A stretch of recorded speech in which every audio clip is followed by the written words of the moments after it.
பாப்பாவுக்கு சர்ப்ரைஸ். வாங்கிக்கோ, open. Wow, என்னது இது?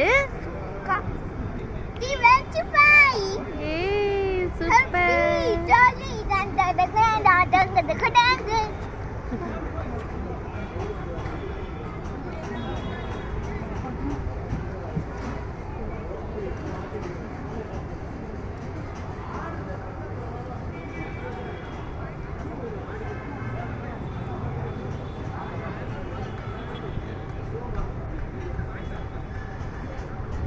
நல்லா இருக்கா?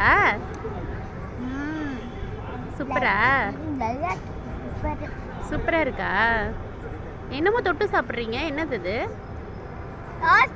சாஸா? வெறும்னு சாப்பிட்றீங்க? சாஸ் சாப்பிட்டா தான் பிடிக்குமா? ம், சாஸ் வேண்டாம், சாஸ் வேண்டான்னு சொன்னேன். சாஸ் வேண்டாம். ஏன் இப்படி கோவம் வருது? சாஸ் வேணாம். நோ.